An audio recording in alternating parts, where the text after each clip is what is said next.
নমস্কার বন্ধুরা, আমি রাজ।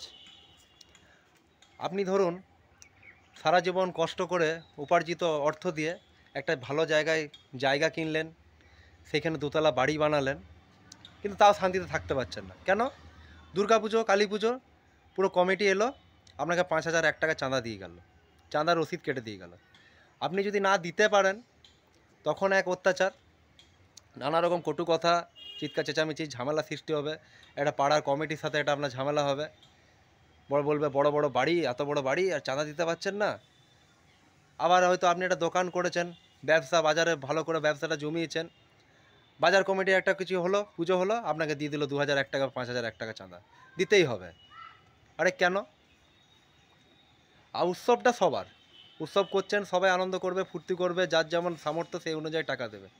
তো আপনারা পুজো করবেন, এত বড় বড় থিম করবেন, এত হাইফাই করবেন, আর সাধারণ মানুষের ঘাট ভেঙে দিতে না পারলে তারকে তোলাবাজি চলবে তার পিছনে। পুজো করছেন, করুন, সাধারণ মানুষের উপর কেন হয়ে যায়? আর তারপর বড় ব্যাপার হচ্ছে, আপনারা যে টাইমটা আড্ডা দিচ্ছেন, ক্লাব কমিটি করে বেড়াচ্ছেন, সেই টাইমটাতে ওই মানুষটা খেটে ব্যবসা করেছে, তবে এত বড় একটা ব্যবসায়ী হয়েছে বা দোকান করেছে, বা আস্তে আস্তে তিল তিল করে টাকা জমিয়েছে, তবে সে জায়গা কিনেছে একটা ভালো জায়গায়, সে বাড়ি বানাতে পেরেছে।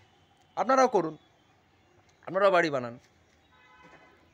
তো সমস্ত ক্লাব কমিটির কাছে অনুরোধ, সামনে দুর্গাপুজো আসছে, অনুরোধ করছি আপনারা উৎসব করুন, উৎসবটা সবার, কিন্তু নিজেদের উৎসবটা কারো অসুবিধা সৃষ্টি করবেন না। এই নিয়ে আমি আরেকটা ভিডিও দিয়েছিলাম, সেটা ছোটোখাটো পুজো নিয়ে। আজকেরটা যেমন বড় পুজো, সেটা ছোটোখাটো পুজো। রাস্তাঘাটে দেখবেন ছোটোখাটো সরস্বতী পুজো, কালী পুজো, বিশ্বকর্মা পুজো, ছোটোখাটো পুজো হলে ছেলেমেয়েরা চাঁদা কাটতে লেগে গেল। আগে গ্রাম সাইডে হতো, এখন কি করছে, বড়রা দাঁড়িয়ে দাঁড়িয়ে মজা দেখছে আর বাচ্চাদেরকে এগিয়ে দিচ্ছে চাঁদা কাটার জন্য। আর অনেক সময় বড় আদ্দামড়াগুলো চাঁদা কাটছে, 10 টাকা 20 টাকা করে রাস্তায় সাইকেল গাড়ি দাঁড় করাচ্ছে। আরে কেন রে? ছোট একটা সরস্বতী পুজো করবি, চাঁদা দিতে হবে? আমরাও পুজো করেছি।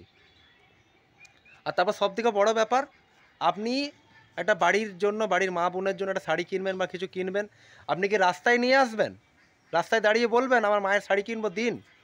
তেমনি আমাদেরও দেবীরা, তো আমরা তো ঠাকুরদেরকে মা বলি, তাদেরকে জন্য এরকম চাঁদা কাটতে হবে?